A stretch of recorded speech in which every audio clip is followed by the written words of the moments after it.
Preface: I've been on the left for my entire life, and I grew up watching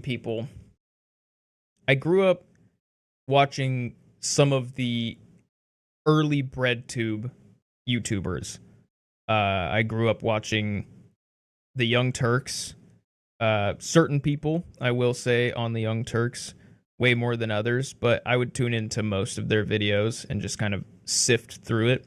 I was more so watching for a show called The Aggressive Progressives. There was one person on there, Jimmy Dore, who I very much resonated with his disillusion with the Democratic Party that I was also feeling already, and like I was super young and already, I never experienced any of the Democratic Party when it was good. So it was pretty easy for me to understand his feelings. And then I watched Kyle Kulinski as well for a while, the channel Secular Talk. And then I actually really liked Rising on The Hill. I remember thinking, wow, The Hill is like such a corporate broadcast or YouTube station, news network. I don't even know what technically you'd classify them as, but I just remember thinking, wow, they're super corporate, and they're named after The Hill. They're basically like part of the apparatus, the DC apparatus, and just part of established, trusted media. But I thought that they had a good thing going for them with a more progressive anti-war message that was put out in a very professional manner so that I could put it on for my grandma and not have her completely tune out, because a lot of the older generations are, I don't want to say brainwashed by, but they very much hold any vulgarity or not a super newscasting proper way of speaking and like a nice production value and set as just not being a serious show. And rather than critically analyzing the ideas for the ideas, they'd immediately tune out, and they could be saying, the person could be saying the most reasonable things ever, but because it's a dude in like this, like a bedroom, just speaking into a mic, they immediately tune out.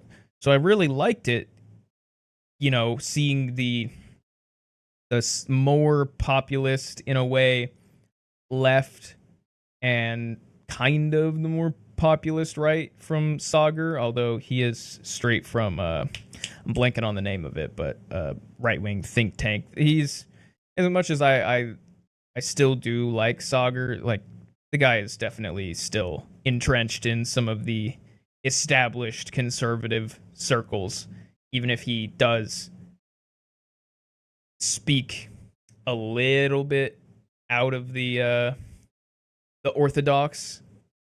Let me take these off, actually. But generally, even though they weren't my initial show of choice, I liked them. And, sometimes there would be stories that my preferred independent news channels might not be covering, so, maybe they were covered by The Hill, Rising, which then became Breaking Points when Krystal and Sagar went independent, separated from The Hill, and made their own YouTube show. And I followed them over there. I actually was a paying member for a little bit. But then, I don't want to say it was just a sudden shift. I just started noticing things where I can disagree. Like, I, a lot of the time, disagree with Sagar because he's more on the right and I am on the left. And so just naturally, we're going to disagree on things. But I just started to see kind of a shift in the coverage, and I can't give a definite time frame. I can't say exactly what it was, but I just started getting a little disillusioned with a lot of their coverage of stuff, and I just started losing a little bit of my trust in their reporting, at least on certain issues. And it was kind of a bummer. So I ended up canceling my membership. I was like, you know what? I don't need the full membership, but maybe I'll tune in every once in a while.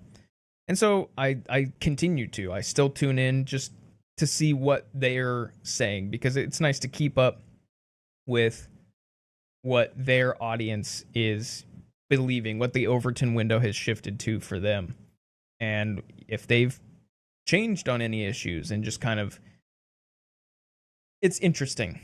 Now, I remember seeing, because I still subscribe to them so that I can get them pushed in the algorithm and not have to manually search for them. And I remember it popping up that they had RFK on and did an interview with him. And I was like, wow, okay, cool. This is semi early on in the RFK presidential race. And I wanted to learn more. I had seen him on a couple other programs, and I more or less agreed with him on almost everything, Israel being the massive disagreement that I have with them. And I'll just get that out of the way, and that I think he kind of shot his campaign in the foot with his just ardent support for Israel. It just, like, sure, it might be an ideological thing for me, but it was just kind of weird, even on a purely cynical campaign level. You would think that he would, even if it is an ideological thing for him, even if it's not technically the most honest way to conduct yourself, kind of put that aside so that it didn't just crater his support with a lot of the people on the left who I think rightfully call what Israel is doing a genocide, or at the very least an ethnic cleansing. But regardless of that, and that's a big hill to climb, to, you know, get over that and support him. But basically on almost everything else, I was like, you know what? This guy's very smart. He has a really good history being an environmental lawyer, so I want to hear him out. And I remember watching this first interview with RFK. It was Krystal and Sagar. And I remember having seen some coverage of the fact that another contender in the Democratic primary race, and at this point in time, RFK was running in the Democratic primary. This is before he got so shafted by them that he decided to go third party and run independent. But one of his then contenders in the Democratic primary, Marianne Williamson, was actually just had officiated Krystal Ball and Kyle Kulinski's wedding, which at the time I was like, all right, you know what? If they're friends, whatever, that's cool. I personally am not a huge fan of Marianne Williamson because I think she's just all woo-woo and not a whole lot of actual policy. But, you know, whatever, if he and her just kind of like refrain from talking too much about her so that there's less of a conflict of interest, then whatever. Who cares if she officiated the wedding? Whatever. But then they kind of just immediately started coming out with puff pieces for her. In these videos that were just so clearly, to even people who weren't super plugged in, just trying their damnedest to make Marianne happen. And I was a little taken aback by it and being like, this is kind of gross. You know, you're favoring one candidate seemingly because, sure, you might agree with her on some issues, but seemingly more because you have a personal relationship with her.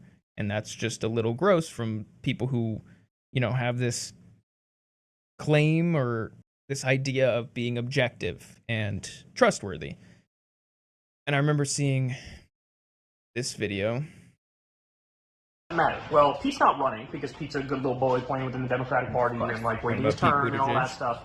But why that matters is clearly Democratic voters in New Hampshire are looking for something new. They're looking for somebody new. Yes. And the fact that Biden is directly snubbing them, they're probably, sorry guys, the dog is going crazy over here.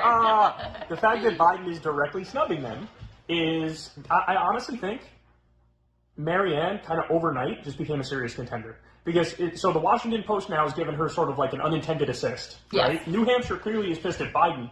And then what happens if 3, 4, 5, 6 other media outlets now jump on this and run with this same narrative? And they will. Now, look, eventually, guys, the media is going to turn on Marianne Williamson. As soon as she becomes a real challenger, they're going to turn. When they see her as a serious threat, then forget it. They're going to, guns blazing. But right now, like you said, it's fun for them now. It's drama. It's drama. It's a good story. And then the fact that the New Hampshire Democrats are actually on the record now as saying, like, hey, Biden, it's just Biden and Marianne. Just. So, this is when Marianne was talking about primarying Biden before we really knew. I mean, anyone who has seen the devolution of the Democratic Party knows that, or knew that, there was never a shot for anyone running inside of the Democratic Party. It's corrupted to its core. You know, if you needed an example, just look at what they did to Bernie twice, especially in the 2016 campaign, to know that the establishment will pick their candidate and then they will do everything in their power to rig it against anyone who even dares to try to primary them. And so this idea where they were just kind of puffing her up as this serious contender and trying to essentially manufacture this campaign and give her a boost was already just a little bit gross. And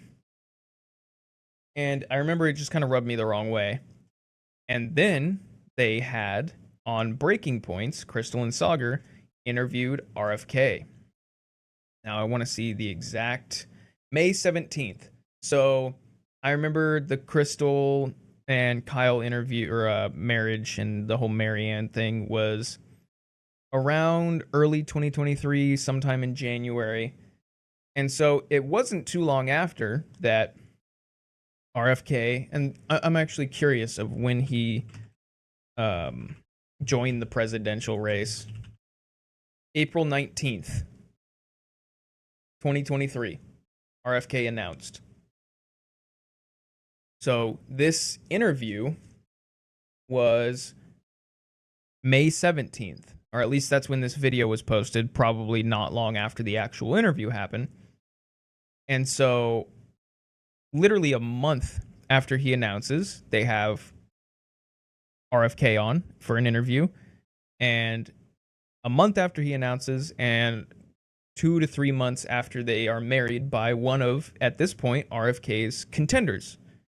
And I remember being fine mostly with the interview, sensing, at least for most of it, kind of, I vehemently disagree with him on Israel, so I didn't think much about Krystal's, willingness to really hit him hard on that issue, because I thought that he needed to, and I thought that it was ridiculous how ardently he was supporting them, and I thought it was a little gross. But even before that, I was detecting a little bit of odd hostility. I didn't think too much of it until I got to the end. And I think it's been about a year. This made the rounds in lefty YouTube just because of how horrendous it was. Tons of people reacted to how unbelievable basically the last 10 minutes of the interview were, because for a little bit of context, Krystal decides, and a lot of these points that I make are ones that people have already brought up in their reactions to this video at the time, but I'll just reiterate them, that this is YouTube, and that she brings up in supposedly the last 5 minutes or so of the interview, because for some reason they have to end it. What other lefties have pointed out is that in this video, you'll see RFK is definitely willing to continue this conversation and make his case. And they're a YouTube show, and this is just their own interview. It's not like they got to really wrap it up because they're on cable news and there's a show coming after them, so they have a hard out time. They could have continued, but she kind of makes this allusion to the fact that we have limited time. We can't go over time. I know you got to go. We got to go. And so in this artificially constrained time frame that she's now created, she decides to bring up and ask him about one of the most contested issues for RFK, specifically with Democrats and a lot of the shitlibs, because they've been so propagandized on this issue, and that is C-19 and certain things that might get injected into your arm, if you catch my drift. I'm trying not to get deranked in the algorithm by YouTube, because YouTube is very censorious with anything regarding this topic. But I'm sure I will anyways, just by showing this video and having them talk about it. But I want to just kind of skip through this video really quick and just give everyone a little bit of context for why I already was very prone to feeling this way about the video, the main video in question with this video, which is their newest one talking about RFK and the Trump endorsement. So just to give a little context of why it extra rubbed me the wrong way, it's because I was already primed to kind of feel hesitant to trust or even listen to anything Krystal has to say about RFK, because this video right here demonstrated that she has an unbelievable bias against the man. Just watch it, how she conducts herself in this interview. And also, for context, I don't know if it shows up right here, but with the return YouTube dislike button, 4.1 thousand likes to 31,000 dislikes. Unbelievably ratioed, because a lot of their own diehard viewers were like, this is gross, Krystal. Why are you acting this way? I'll just play it, let it speak for itself. So let me ask you about vaccines. This is an area where you and I have significant differences. And, you know, just to level with you on this, like, a lot of what you say I really respond to. I think you're a very genuine person, but across the just remember what she just said there. Level with you, blah, blah, blah, blah, blah. And just for the record, I think you're a very genuine person. Now, I want you to hold that thought in your mind all the way up until we get to the other video, the most recent video that they made about RFK, and compare that to kind of how she characterizes him in that video. A very genuine person. Board, whether you want to call it vaccine skepticism or anti-vax advocacy, which has been a central part of what you've been up to for the past number of years.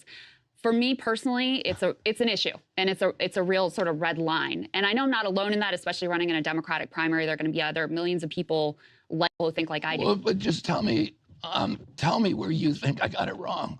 So she's basically calling him anti-vax, insinuating that, you know, he's on the fringe, and maybe in terms of normie Democrat groupthink, he might be on the fringe, but this is a guy who doesn't hold positions. It's very clear listening to him. He doesn't hold positions that he doesn't think that he can't, or that he can defend, which is why his initial thing responding to her is, tell me where you think I got it wrong, because he's ready.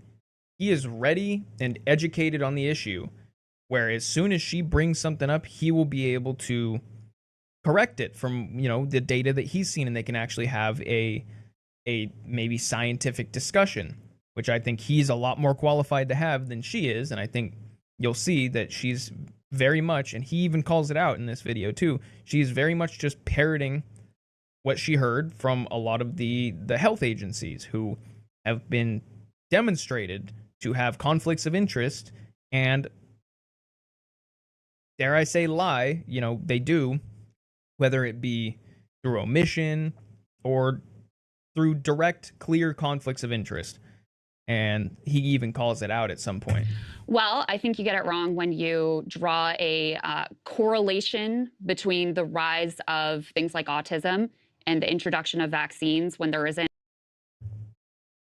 As Kurt Metzger and Jimmy Dore pointed out when they did their reaction to this, she means causation. Correlation. She means causation. Together. A correlation. There is a correlation. Yeah, there is a correlation. Doesn't mean she causation. meant causation. Yeah. Yeah. Because there is a correlation between vaccines and autism. Now, what she means is that she doesn't agree that there's a basis for him drawing a causal link, but there is a correlation between them. You know, that's the whole thing, is that correlation doesn't necessarily equal causation. Everyone knows that saying. And you can't deny the evidence that there is a correlation there. RFK, in his mind, thinks that there's enough evidence, or at least what he's seen has convinced him that there is a causal link between those two. She doesn't. And hard scientific evidence tying those things together. How do you know? Let me ask you this. How do you know there's not a hard scientific evidence? Well, because the one major study that purported to show that was retracted, and the scientist who conducted it was, Now, what you're doing now, basically Krystal, fraudulently created. Listen, no. Hold on. You're But raising this I don't want to get in a debate with you about this because you've spent your life pulling out this study. And this is what a lot of the other lefty independent media shows called out too, is that she brings up a extremely consequential issue at the end of the interview, even though they don't have to end, and then asks him a question. He simply asks a follow-up question, which will then elucidate, kind of what she thinks, and then will trigger a response from him on the issue. And immediately, it's, I don't want to get into a debate. Won't let him finish. I'm not going to go through the entire video, but it's basically the same thing. Just will not let him finish for the entire video, essentially. I will tell you. Let me just tell you. Hundreds and hundreds and hundreds. Let me just tell you. Whole exchange, because we won't be able to do it justice here in the 5 minutes we have left. But there are going to be people like me who aren't persuaded and who see this as an issue. And the fact that it's been such a central part of your advocacy means I can't just sort of put it to the side and say, I'll just ignore, this piece that's been really wrong. So essentially what she's saying is there's people like me who have chosen their side, essentially, and what their position is on this issue. And we're not going to actually hear you out and look into, your book or some of the studies that you're referencing or looking at. And so she's more interested in how he's going to message to kind of the shitlibs on basically dispelling this whole anti-vax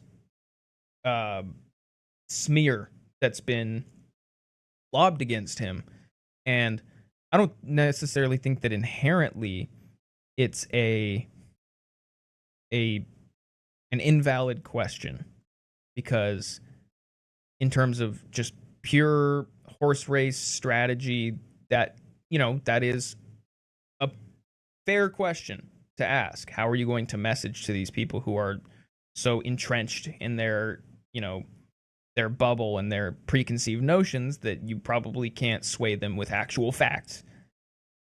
But he has spent, as she said, his life, or a good portion of it, looking at this issue so much that he really wants to get into the details, and he thinks, I can convince people. That's the thing. I can convince people that I am right on this issue. And she continues to just kind of poke and prod with questions and my own experience. And every time he tries to give an answer, she just talks over him and will not let him answer whatsoever. Wrong, show me where it is. But I think people have shown you where things are wrong, but you don't want to hear it. Now that was one of the first things where I paused the video. I remember the first time I watched it, I paused the video and I was like, what the fuck? Like, what a lofty accusation to a guy who clearly knows a lot more than you do, Krystal. He's obviously way better read on this issue than you are. And yet you're going to throw out there that you don't think, or you think that he's shown to be wrong, but doesn't want to hear it.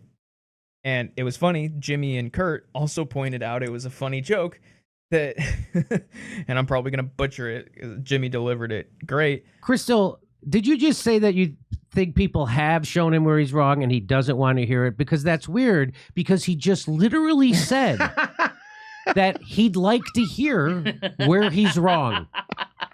He just literally said that. I'd like to hear where I'm wrong. And instead of you telling him where he's wrong, you tell him he doesn't want to hear the thing he just said that he wanted to hear.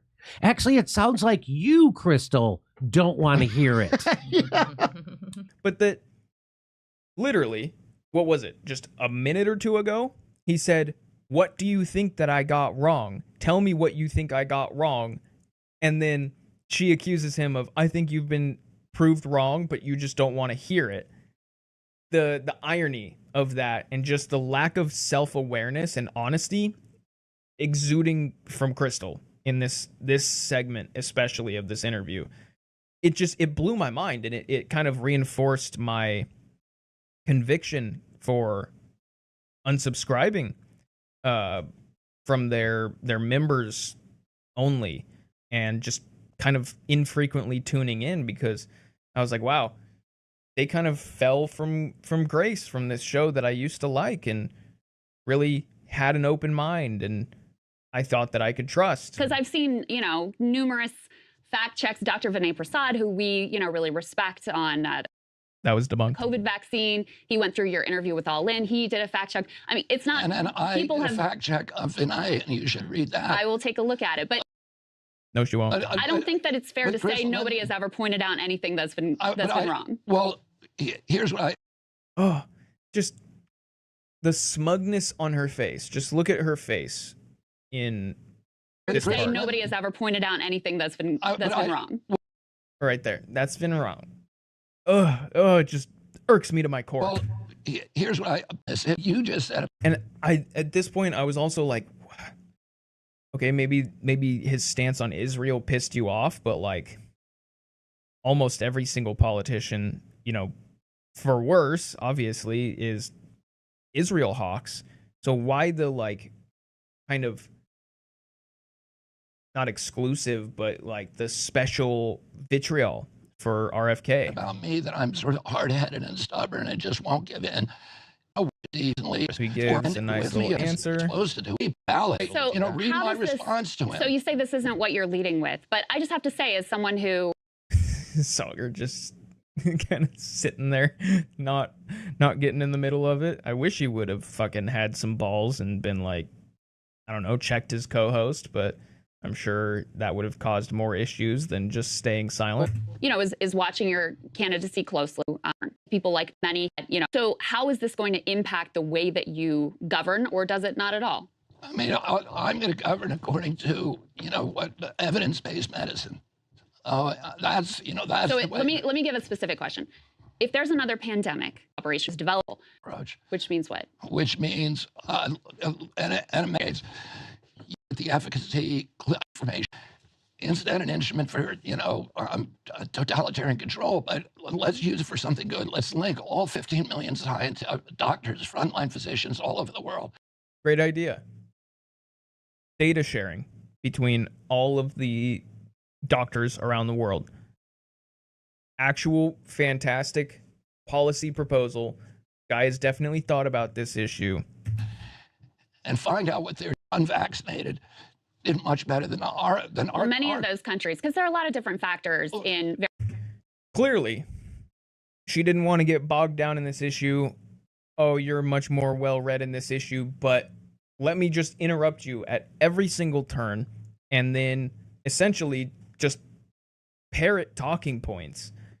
And then when you actually decide to respond and I realize, oh, fuck, I'm not going to be able to counter this, all of a sudden I'm going to talk over you and we're going to pivot and then we're out of time and I don't want to get bogged down and, oh, maybe I need to go read that stuff, but you're actually not going to. And just all of this disgusting tactics. And I'm done watching that. But the other funny part is that besides the 31K, let me just, on this account, I already disliked it on my other Google account, but on this account, let's add another dislike to that. Oh, number one comment, Krystal, you proved door correct. Congrats. RFK Jr. handled this superbly. When you're telling the truth and have no agenda, you can't be bullied. Krystal, I don't want to debate. Title, Krystal and RFK Jr. debate vaccines. That was embarrassing. Krystal couldn't even let Robert talk without rudely interrupting him. Sorry, but I would actually like to hear his response without you interjecting your own opinion. If you have a gripe, be specific. Other people disagree is not an argument. Very well said. In spite of Krystal's cringe, disrespectful talking over RFK Jr. and how embarrassingly uninformed she shows herself to be on the issue, it was awesome to hear RFK Jr. speak about how he would have handled the pandemic. Like millions of Americans, I breathed an instant sigh of relief when I heard how he would govern. Thank you, Bobby, and Godspeed. Wow, Krystal, you really dropped the ball on this one. You can't call this a debate. Krystal, you're wrong. RFK, how am I wrong? Krystal, I don't want to talk about it. This was pretty incredible. The entire premise of this show shattered in one interview. She started seeing red and went full MSNBC. She did. She went full fucking hit piece And it's like she fucking got activated, and like her MSNBC programming, like a Manchurian Candidate, just kicked right back in. And she's just like, can't let you finish, pivot, you're wrong. I'm not going to actually cite anything to show that you're wrong. You just completely embrace the garbage you've been fighting against by making loose references to others with no facts of your own. You were unprepared, like mainstream media heads, and it was on full display. Frankly, it's heartbreaking. Thought you guys had something here. The foundation is showing massive cracks. And I think that this was a big turning point for breaking points, because a lot of people after this, especially, I saw it beforehand, but this was a massive pivot point for a lot of people when they started to see her bias. And I think that it snapped a lot of people out and let them kind of see things a little bit more objectively. And I think a lot of people were like, wow, maybe I was giving them a little bit too much leeway. And, you know, there's actually been a massive bias from both of them, but especially on Krystal's side, for a while. And so, you know, I saw a lot of people say I'm no longer watching. Like, I might tune in here or there if there's a story that no one else is covering, but I'm done. Like, I can't trust. Trust is the biggest thing. Like, you can get something wrong, but as long as it was earnestly debated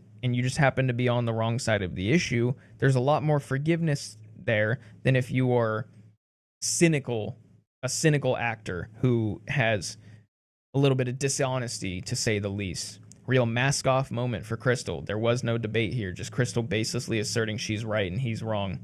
I'm a fan of this show and not an RFK stan by any means, even a fan. But how can you call this a debate? Krystal didn't even let him speak, actually embarrassed by this interview. The interviewer actually managed to talk longer than the interviewee. Amazing achievement. Krystal needs to acknowledge how bad this is. While I frequently disagree with her, I've never before questioned her integrity. Very disappointing. Like I was saying, this is a lot of people started to question her honesty or dishonesty after this moment. To my knowledge, she's never acknowledged this. Neither has Sagar. Maybe she has and I didn't see it, but I'm pretty sure she hasn't, which was telling in and of itself. And what's funny is it in the recommendeds here? He was gracious enough. When was this? So the other one was May 17th. This is June 13th. So a little under a month later, he was gracious enough to remotely come back in for an interview.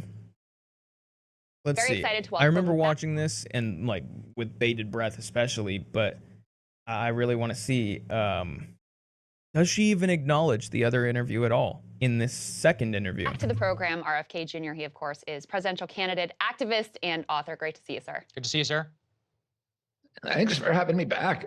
It's wonderful to be back with you. Yeah, Always it's truly our pleasure. Wanted to get off the top your reaction to breaking news. Of course, we have new charges filed against former President Trump with regards to his handling of classified documents. And look at Sagar. Look at Sagar just looking at her like, don't you fucking dare do what you did last time. We got endlessly ratioed. I swear to God, if you embarrass me like that again. Look at that look. That is a nervous man right there. Alleged obstruction. Just wanted to get your reaction to those indictments. You know, I don't know enough about him. I mean, I would say this at the United States. Okay, so I'm not going to litigate this interview. I do remember it being a lot more, not that you have to go, no one's saying that you have to go light on the guy. You give him a tough interview, but it's not talking over him and essentially, it's just not, you're not supposed to talk over the guy and be so adversarial and unwilling to hear an argument from the person that you're supposed to be interviewing. That's the issue. You can be a tough interviewer while still giving the interviewee the chance to speak, honestly hearing out their arguments, and if you continue to disagree, you can ask follow-up questions, which was clearly not on display in that last interview. And I do remember thinking, oh wow, she did make a concerted effort to actually be a good interviewer and put her very clear hatred, or maybe it's not pure hatred, but her very obvious bias against him to the side, at least for this interview, because they got so mercilessly ratioed in the last one. Joined today by a presidential contender and also, full disclosure, a close personal friend, Marianne Williamson. Great to see you. Good to see you. Full disclosure. That's about all we get. Instead of, recusing herself, and I'm pretty sure at this point they definitely had what's his face? Ryan Grimm and Emily Chashinsky, I believe. Chashinsky? Sorry if I'm butchering that. I'm pretty sure they already had them on for Counterpoints, their like secondary show. They could have subbed Krystal in for either of them, probably Ryan, because Emily is, on the right and Ryan is on the left, quote unquote. And so, to counter Sauger's conservatism, you could have Ryan to give the left perspective, even though he's just a Dem Party hack. But she doesn't recuse herself. I guess that's more so for judges, but she doesn't, go, I have too much of a conflict of interest. I need to not do this interview, especially on my main show, because they also did one on her show with Kyle Kalinske, the Krystal Kyle and Friends, with Marianne as well. And this was during the time where they were really trying to pump up Marianne's chances, or make her out to be a legitimate candidate that had a real shot at the presidential or the Democratic primary. When anything, there was literally never a chance in hell that Marianne was going to win the primary, and then especially win the general. But they were doing their fucking damnedest to prop her up. And if I remember correctly too, which I'm pretty sure I do, they feigned being adversarial to her and asked her some tough questions, I guess, but there was never the vibe of literally talking over her and not listening to her points whatsoever.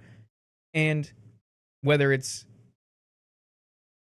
just purely because of the friendship, or because of a hatred for RFK, or both, it was so clear the, in relative terms, kid gloves that they had for her versus the Mike Tyson blows that they were trying to throw at RFK. And again, you can be adversarial, but at least let the guy fucking talk and give his answer. And if you disagree, you disagree. Now that Breaking Points has interviewed both Marianne and RFK, can we get Breaking Points to host a debate between the two? That would have been incredible. Marianne, RFK, and Cornell should have their own debate. Oh, that would have been so funny. But they never asked her about some of the real, reporting about how she treated staff and how she has massive anger issues. And I'm sure they've never seen, meaning Sauger, Krystal, and Kyle have never seen that side of her. So maybe they don't believe it just because of their own anecdotal experiences with her. But there were credible reports that she was a raving fucking lunatic if you worked for her and behind closed doors. So they never asked her about that, to my knowledge. I don't think they ever asked her about those reports. I could be wrong, but I'm pretty sure as of the time that I was watching this and kind of putting the dots together, that they never asked her about that. And so I'm just trying to give a picture. I know that this video has been going for a long time, but I've just been trying to give a picture of why immediately after listening to this video, the video in question, I just had a really sour feeling in my stomach when, and Sauger was kind of engaging in it too, but you could really feel the vitriol from Krystal when she talks about RFK. And it brought me right back to the interview, and I was like, yep, I remember now why I don't watch this show. Now, could you get a czar position? Maybe. I don't know if that's environmental issues. I mean, by the way, I'm pro-nuclear. We have met. We've talked. supporting him the entire time, and they did it. Right? The reason they weren't supporting Donald Trump. Yeah, that's right. He was there the whole time. They could be supporting him the entire time, and they did it. Right? And they were backing RFK. I mean, it really gives a lot of credence to just like the most cynical resistance lib interpretation of his run the entire time. Yeah, which is he was in the Democratic primary when he thought that would hurt the Democrats. Then when he realized he could hurt Joe Biden by running third party, then he does that. Then when Joe Biden drops out and all of those like disaffected Democratic voters come home, and now he's very clearly, you know, causing a problem for former President Trump, then he drops out because he thinks that's the best way to help the Republicans. And Nicole Shanahan, I mean, all but came out and said, I mean, they said, she said that straight up. We don't want to hurt Trump. So I will, and I shouldn't, but I will be overly charitable to her and just say that maybe she's only giving the rationale from the perspective of some of these resistance shitlibs about how now to them it could look this way about what RFK is doing. But I think she's kind of subtly implying that she feels this way too, that he strategically ran his campaign to hurt the Democrats and hurt Joe Biden as much as humanly possible, instead of accurately talking about and pointing out that he tried to run in the Democratic Party initially. And again, remember, from the beginning of this video, she said that she thinks he's totally genuine, but now she's ascribing some cynical weaponization of his campaign. When a simpler answer is he's a Kennedy, he's been a Democrat, his family have been Democrats for his entire life and even before he was born, and he was running in the party that he more aligns with since he's much more on the left and trying to gain traction within the Democratic Party since he felt like a lot of the voters would probably align with him being on the left anyways. And then when they literally rigged it against him and are suing him in like over 20 states, I believe, to try and disqualify him from the fucking ballot, maybe that's why he decided to run as an independent, because they rigged it against him. They got friendly judges to rule that, you know, like in New York, that he doesn't actually live there, even though literally like most of his life is there. He's got a residence. He's got, you know, his law degree or law license is there. His practice is there. And they're really trying to rule against him that he doesn't live there and disqualify him on all these technicalities. So maybe that's why he decided to go independent. And then instead of, again, cynically ascribing it just being this like weaponization of his campaign again, maybe then let's look at what happened. He was running as an independent. They still were trying to screw him. And then he realized that he takes more from Trump than he does Kamala Harris. And seeing how disturbing and far the Democratic Party has shifted away from what at one point in time seems like a distant past at this point, made them the better of the two parties. Not perfect, but definitely more pro free speech, pro labor, you know, pro union, anti-war, pro bodily autonomy, and they've just completely abandoned all of that and become pro CIA and basically pro deep state. Bodily autonomy only if it has to do with abortion, but God forbid you don't want to put, you know, a gene therapy in you. You're going to be mandated. Pro censorship with that disinformation board. And pro-war, pro-Ukraine war, and a lot of them are still Israel hawks too. And let's be fair, RFK is too, which is gross. But he basically saw on all of the issues that at one point made the Democratic Party a real value proposition of how they were better than the Republicans decades ago, and how far that they have fallen, and to the point where it's almost realigning so much that, like, I'm not saying the Republicans are good, but there's more willingness to be anti-war in the Republican Party and pro-free speech in the Republican Party, and how it's gotten so bad that it's realigning in that way. And he probably looked and said Kamala Harris is literally like the choice of Wall Street and the deep state, and essentially a continuation of the status quo, which will see my beloved Democratic Party continue to fall from grace.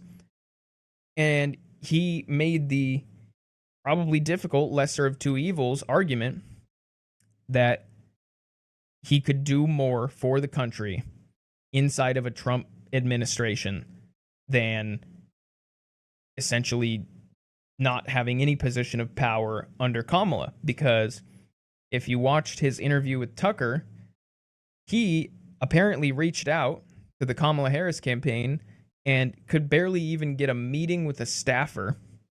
They didn't want anything to do with him. And meanwhile, Trump actually met with him. And I guess, I'm not exactly super trusting of Trump because I think that it's hard to gauge if he says something, if he's actually going to do it or if he actually believes it. But I guess RFK was swayed. And so he made that value proposition or that assessment in his mind that it would be more beneficial to have him be part of that than the others. But she is insinuating, is the vibe that I get, that she believes that it was all a cynical weaponization of his campaign. So that irked me at first. We do not want a Harris Walz campaign. And so at the end of the day, your core goal was to hurt one side and help the other. It's very hard to come away with any other conclusion at this point. That and the fact that he wants to remain relevant. He's, as all these people are, an extreme narcissist, as is Kamala Harris, as is Joe Biden, as is Donald Trump. All of them are, right? And so she couches it also again in, oh, it's all politicians, so it's not, it's trying to cover up the bias too, where she literally said in the interview where she, had her bias on full display, even then she was saying, I think you're a very genuine person. And so, God forbid this is all out of principle and that RFK actually believes in certain issues like the health of the nation, the literal health of the nation and its people and environmental issues, and thought that he could do more within the Trump administration if he wins than not essentially having any power. And he made the case that I'll probably be dead by the time, like if Kamala wins, probably going to win incumbency unless it's like just absolutely atrocious presidency.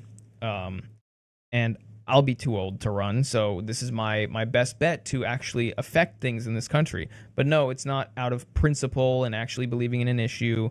He's just an extreme narcissist, and every politician's a narcissist. Like, I'm not just singling out RFK, but it was just, you'll see at first, like maybe you think I'm not being charitable enough to her, but you'll see later in this. This is his only path to remain relevant. And if you think this is some principled stand, consider that he also went to the Kamala Harris team and apparently begged them for some sort of a gig and took whatever the best offer was.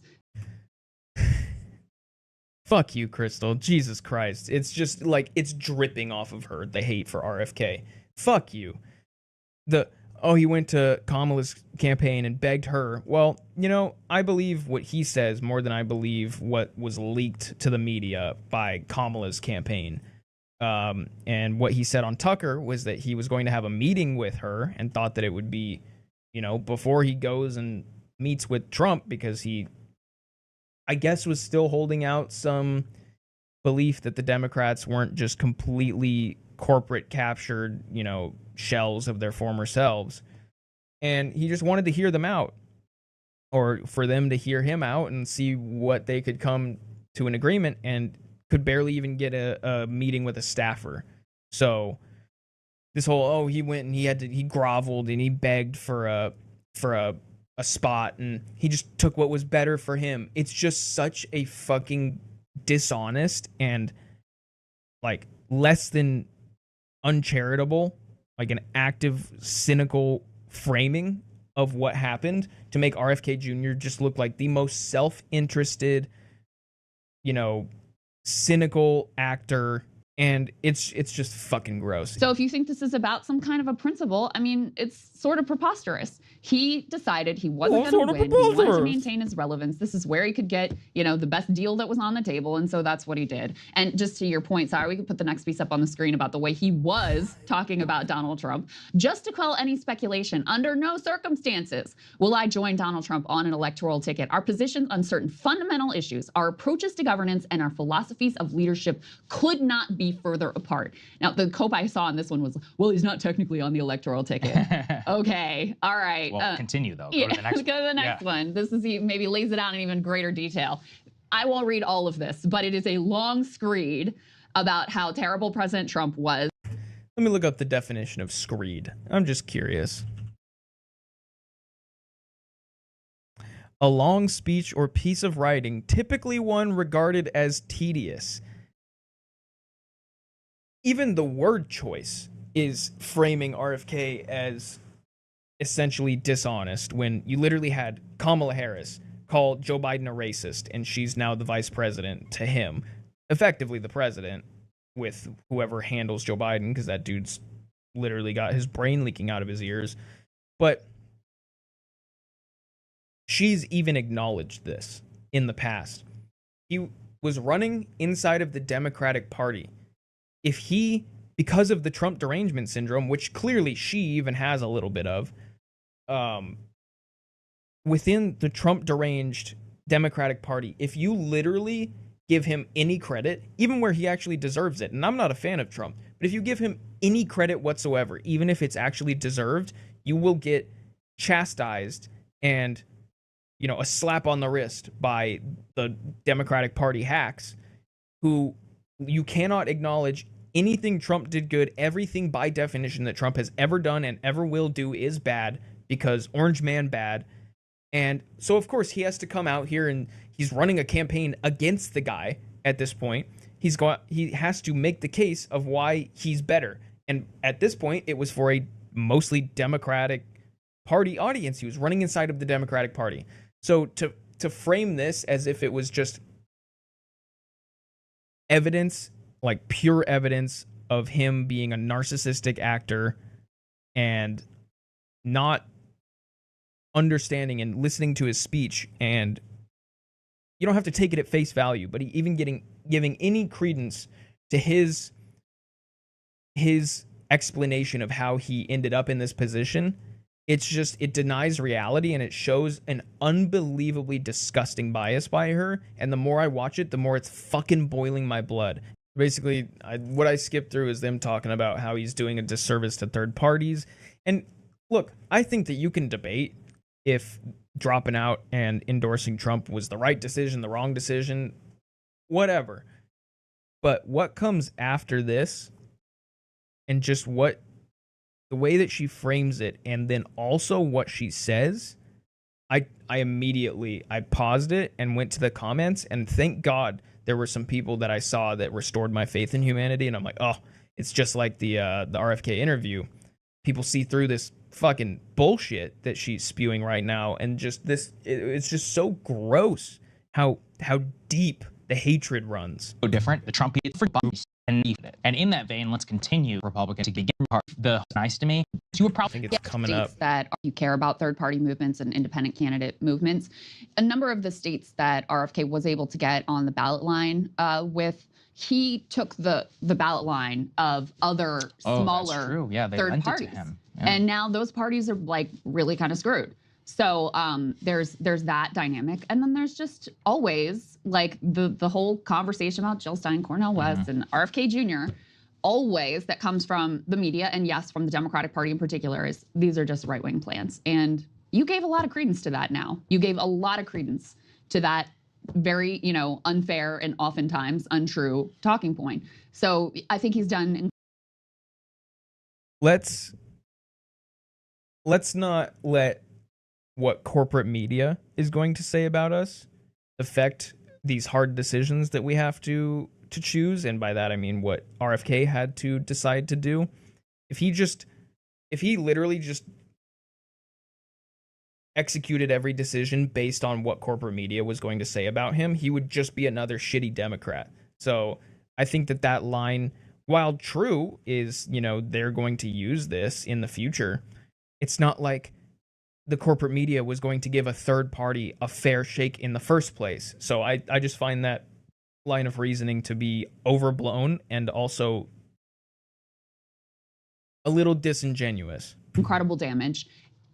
One other thing that Did she say it didn't? So I think he's done incredible damage. Yeah, okay. He's one done other thing that damage to just third parties, which I see the opposite. Even though he made this decision, I think he, more than any other third-party candidate in the last however many elections, probably since Ross Perot, has opened up a large amount of disaffected voters and like non-voters' minds to the idea of a third party, even if it might not be, a specific one like the Greens or the Independent Party or the Libertarian Party or God knows what.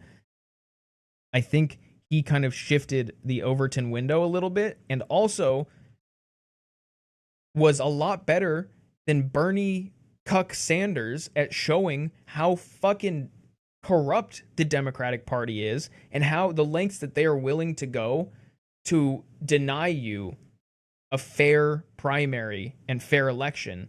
And I think it probably helped a lot of Democrats and just other disaffected voters to really see the game that's being played right in front of their fucking face, which is that the machine gets behind a candidate inside of one of the two parties, but especially in the Democratic Party.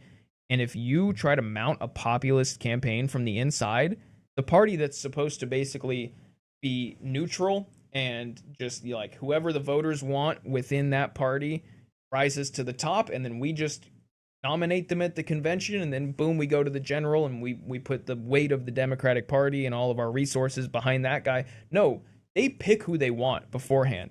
It's within a select few people, and they say, here, voters, like out of this many people, here's our preferred ones. So you can think that you're going to choose between this massive pool of potential contenders, but in reality, here's the 4 that we really like. You can have any one of those, but we really prefer this one especially. But if it doesn't happen to be that person, so be it. They're all friendly to the establishment.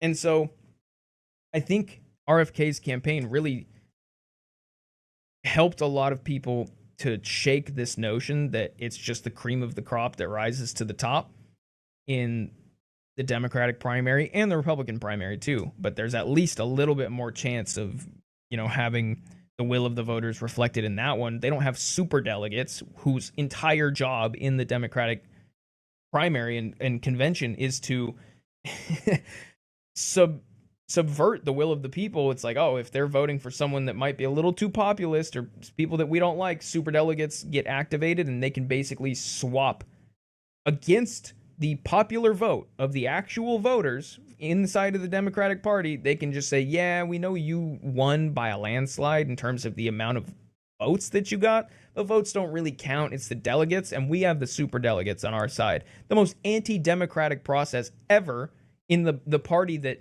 loves to talk about democracy and how we're defending democracy. It's the most anti-democratic party out there. And I think a lot of people woke up because of RFK's campaign. So I fully fucking disagree with this characterization that he did a massive amount of damage to the third party movement. And I think that's just a cynical, myopic way of viewing this from a person who very clearly is never going to be charitable or even just unbiased to RFK. When mentioned here in terms of what he could have achieved, Dave Smith always talks about, if he had truly been anti-war, if he had truly been the guy who was against both arming Ukraine and continuing down this, no end in sight path in Ukraine, and he had been the guy that was like, we got to get the ceasefire and we got to get the hell out of, like, what are we doing with this Israel-Gaza situation? I think the ceiling on his support could have been much, much higher. I agree with that. I actually agree with that. Now, no surprise, it's something Dave Smith is saying. She's just parroting what he said, which I think is good because he actually makes a really good point there. If you were actually truly, like, there was a massive lane for you to be the anti-war candidate and you were good on Ukraine, but you were terrible on Israel, so you can't really call yourself anti-war when you're supporting a genocidal regime, but, like, actually being principled and seemingly good on the issue of Ukraine. So no surprise there. Dave Smith makes a good point. She, just repeats it. And so I agree with that part. RFK really shot himself in the dick with that. I think he could have had a feud. However, I think we would be remiss if we didn't point out RFK Jr. comes with a lot of freaking baggage. Like, there's a reason why the Kamala Harris people wanted nothing to do with them, because they don't. So she's really going to, even though RFK could absolutely make her chances a lot better, if not seal the election for Kamala, she frames it as he just comes with so much baggage that's just why the Kamala campaign didn't want anything to do with him. It's not because he actually has a principled stance on a certain few issues that they don't even want to touch because they're corrupt to their core. No, that can't be it. It's just he's got too much baggage and people won't like that. And that's why we can't onboard him and literally absorb X% of the vote that we probably wouldn't have gotten prior. No, it's just, and you'll hear coming up, this is what just, oh my God, boiled my blood. Baggage. Like, there's a reason why the Kamala Harris people wanted nothing to do with them, because they don't want to have to answer for the next, like, he chainsawed off a whale's head and put it on the minivan and left a bear in Central Park. And oh, by the way, you're so funny, chainsawed off a whale's head, blah, blah, blah, blah. That, while a crazy story, I've never heard anyone who heard that story go, yeah, I really liked RFK, and then after I heard that story and like really actually got the full story and not just the headline, go, yeah, I really liked RFK and now I don't. Because Sauger even said it. He literally even said it, like, it's a weird headline, but then once you hear him just briefly explain the like events that led up to it, you're like, maybe not what I would have done, but I can fully understand how that happened. And like, a lot of people would go, I like that sense of humor. That's kind of funny, And it's just like a glib, chainsawed off a whale's head. It's like, you're not funny. This is not a genuine line of argument. And this is so clearly not why the Kamala Harris campaign didn't want RFK. Cheated on his wife 37 times and then she killed herself. Like, there's a lot that comes with him. It was that. Fuck you, Krystal. That is so unbelievably disgusting and disingenuous. I can't believe she said that. Cheated on his wife 37 times and then she killed herself. The framing is, I think I saw someone in the comments, where was it? Here we go. Wow, Krystal, awful take. RFK's first wife suffered from both alcoholism and substance abuse, had her children temporarily taken away from her, and killed herself 2 years after she and RFK split. To insinuate it was RFK's fault is beyond disgusting. Now, I'm not going to say that, like, I don't know, maybe the substance abuse and alcoholism was, like, not exactly helped by getting cheated on. And, like, I'm sure RFK would be the first person to admit that, like, that was a terrible situation, and I'm sure that, he's got his own explanations for the matter. And what did he say? His quote was like, I have so many skeletons in my closet, if they could all vote, I'd be king of the world, or I'd be voted in as king of the world. So he's like the first person to admit that he's got a lot of baggage. But as this person pointed out, the framing of that was so gross about how he's just out here, cheating on your wife a bunch is not good. And I'm sure he would even, I think he did explain, it's a sex addiction or something like that. I'm not sure. I'm trying to put words in his mouth. But that he's not exactly out there like bragging about that or feeling good about that. And that it was a shitty situation, but to frame it as though it was just him just like cheating on her, and then she just like couldn't deal with it and went and killed herself, as that person points out, is hyper disingenuous and just another notch in the you cannot trust this show, more so Krystal, but also Sauger. Dude comes straight out of a think tank. But you cannot trust them, not just on this issue, but it colors my entire, I had already stopped really trusting them. But this just, it speaks so much to the character of her as a person, and it really is that it's almost like a subconscious, I can still do hit pieces. So, you know, mainstream media, if you want to really give me the big bucks, even though she's already worth like fucking, what is it, 20-40 million dollars, something insane, like I can still, you know, host a late night TV show, and I can be your faux progressive lane. I've charted those waters already, and I can, you know, I can still smear people with the best of the MSNBC hosts and the CNN hosts. So it was just so gross. I watched that and like I second guessed myself for just a split second of like, wait, is that really what happened? Because when I remember hearing about that issue, I remember hearing that it was maybe addiction, sex addiction that like RFK super regrets, and hearing that like his first wife committed suicide, but that it was after, you know, I just remember being like, did I remember this story wrong? Because I don't remember it being like directly tied to RFK, why she like committed suicide, and just to so glibly, so quickly just say that as if like oh, everyone knows that. It was just gross. This person also pointing out what I was saying. I remember Kamala calling Biden a racist and then joining the ticket a few weeks later. Get over it. Y'all are missing the boat. Way to gloss over his criticism of the Democratic Party spending millions to keep him locked out, and then go on to blame RFK for the plight of third parties and not the people that spend millions and prevent them ballot access. Can't say I'm surprised. See, it's awesome to see that people are becoming disillusioned with the idea that they're like actual progressive, or, you know, Sagar's not, but like that there's an actual progressive independent media that can really take the place of an MSNBC. And like, it's still okay to put on for grandma at the very least, because that's the only thing that they'll listen to. Like, God forbid I try to put on, and Lord knows I try to put on Jimmy Dore for my grandma, and she just can't get past the like jokes and not even that much, but vulgarity and stuff. And she needs a dude in a suit, and I mean, she's got a suit on too. She needs, you know, hosts that have this like, I'm respectable look to them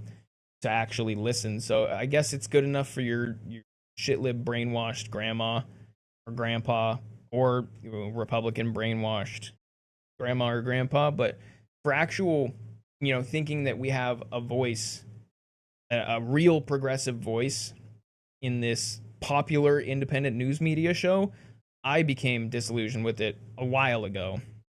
But every time there's a video like this that isn't on some like relatively non-controversial issue in terms of, you know, dividing the progressives and really showing her true character, all of these videos just further serve to kind of make people question the honesty of this channel, and more specifically Krystal. And after this, you know, she really was throwing out the vitriol, but Sagar was also making some kind of bullshit arguments as well and not pushing back at all. So questioning him as well in like his honesty on these topics. The anti-RFK position has been fierce on breaking points since day one of his candidacy. It's so partisan that it's painful to listen to. Yes. RFK Jr. has always spoken out about looking at similarities and reaching out and working with people who you disagree with. Strange how you aren't blaming the DNC for suing to keep candidates off the ballot. Yep. Breaking points for the last year. RFK is pulling votes from Trump. Breaking points after RFK endorses Trump. RFK voters aren't going to support Trump. It just won't vote. You two seem to be way more bitter than RFK and Nicole. Yep. I like how no one talked about FDA corruption, chronic illnesses. Yep. Krystal talks a lot of trash about RFK, but she's perfectly fine voting for Kamala.